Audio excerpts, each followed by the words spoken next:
Hello, my name is Rebecca Harvey. I'm a teacher at Central Park Elementary School in Bossier Parish. As an educator, I'm most passionate about teaching students in poverty. Most of the time, these students are behind academically and deal with a lot of issues outside of school.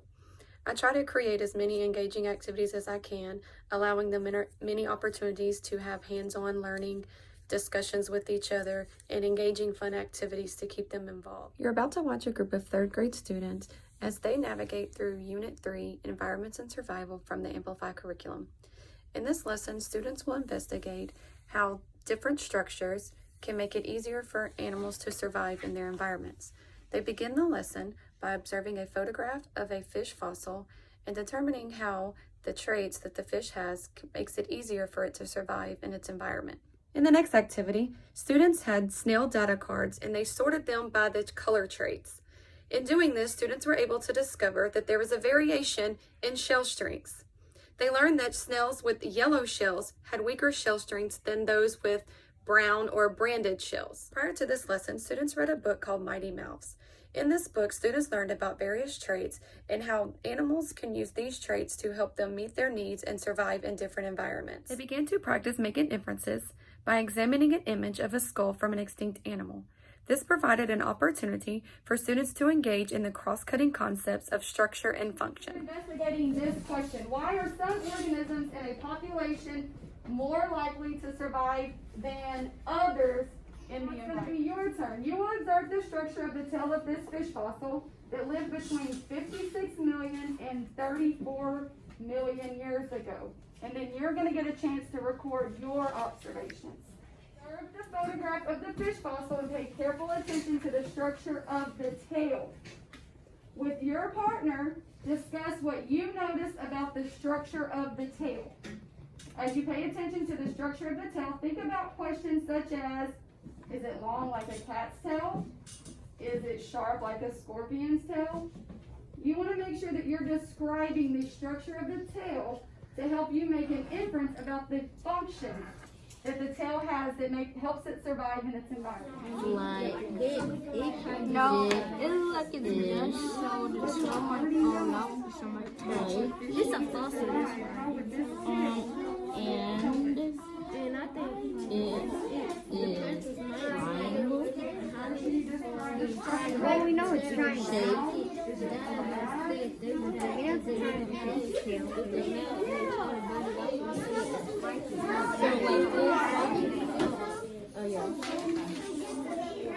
The inference about it is long. It looks sharp.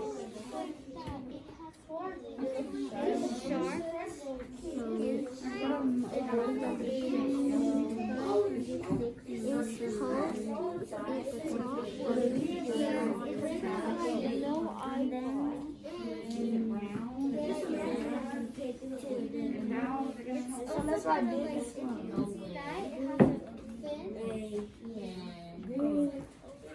So, look at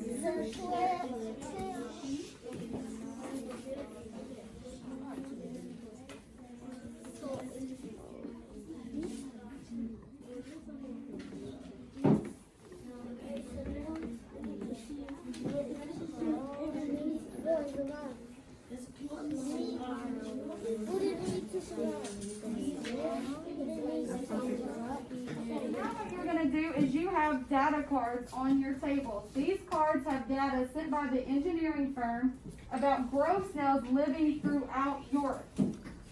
You're going to need page 24, and then what you're going to do with your partner, I want you to sort the snail cards into groups based on the shell color. So your focus is looking at the shell color. Then you're going to discuss your observations that you have read on the card with your partner. Together, you will take the information that you've read and you're going to record it on your data table for each shell strength for each snail. Okay, so you have 9 cards. You should have 9 data points on your sheet. Then, after you get all that data on your paper with your partner, you're going to discuss what you noticed about the data that you recorded. You should see a pattern. Then, together, you're going to discuss and answer your question at the bottom of your paper. Okay, so go ahead and open your cards. What do you notice about the card? When you got all your cards sorted and you and your partner looked at the data, what is something you noticed about the cards? Jatarian. The yellow cells are lower and the banded cells are stronger than the yellow cells. Okay, so he noticed on his yellow shells, their shell strength, or on the yellow snails, the shell strength was low. What is something else that you noticed? Somebody that noticed something different? Trinity. The brown shell snails shell strength will always be medium or high. Okay, she noticed on her card that the shell strength for her brown and her banded were either medium or high. So did you ever get a low in your brown or banded column? No. No. So which type of snails have stronger shells? Banded. Jaden. Brown and banded. Brown and banded have stronger ones. Which one had the weaker shells mentally? The yellow. The yellow ones had the weaker shells. Okay? Alright, so now we're going to look at another organism. And this is wild turkeys. They are another organism that they eat snails. Wild turkeys don't crack their shells like the bird does. They just swallow the snails whole. So think about that for a second. What if turkeys were in the snail's environment instead of the song thrushes? You're going to talk with your partner. Would having a stronger shell in this environment make it easier for the snails to avoid being eaten by the turkeys? Give you 30 seconds. Turn to your shoulder partner.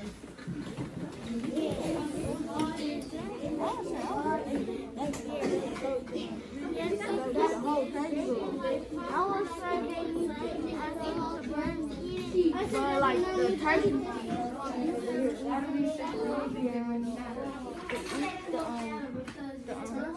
the snails because if it was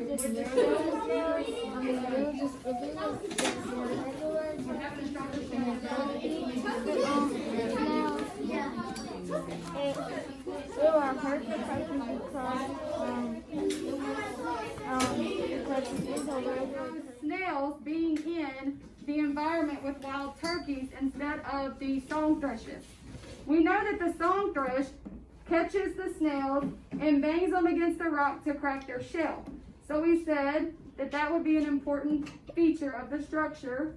The harder it is, their shell is, the harder it would be for it to crack. The wild turkeys don't crack the shells. They eat them whole. So why would, this is your question for your shoulder partner, why would having a stronger shell in this environment make it easier for snails to avoid being eaten by the turkeys, and why? Share with your partner. It would not make it easier or harder because it doesn't matter about the shell. They know it's full. They don't have to crack the shell. Do you agree? It would be easier. And we are going to do some share outs of what you and your partners talked about when you were asking each other this question. Would having a stronger shell in this environment, the environment with the wild turkeys, make it easier for the snails to avoid being eaten by the turkeys? And why? Trinity. It would not make it easier or harder because the turkey doesn't bang it on a rock, it swallows it whole. Okay, does anybody have something they want to add to what Trinity said? I like that. Zion. And it wouldn't matter if they were in the bird's environment because they bang it on a rock. Okay, sir. All right, so we have learned our key concept for today.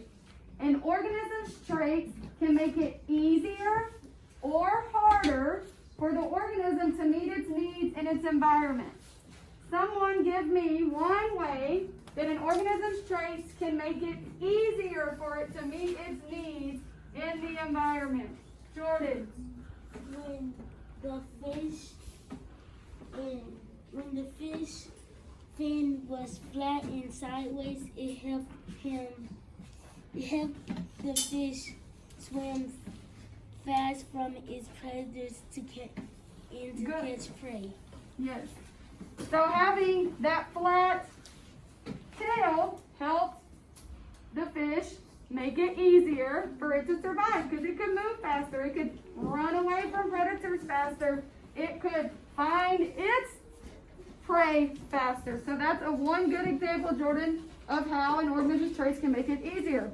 Someone give me an example of how an organism's traits can make it harder for an organism to meet its needs. Trinity. If the turkey and the snail were in the same environment, it wouldn't matter if the turkey ate it because the shell strength. Excellent point. So when the shell's hard in the environment where the turkeys are its predator, it makes it harder because that shell doesn't matter. The strength of it is not going to matter because that turkey eats it whole and it doesn't need to break the shell. So that's a good example of how it makes it harder. So tomorrow, what we're going to focus on, we're going to continue to think about how an organism's traits can make it easier or harder for it to meet its needs and survive. So we'll dig a little bit deeper into other ways that their traits can make it easier or harder to survive. Good job. Tell your partner thank you. Thank you.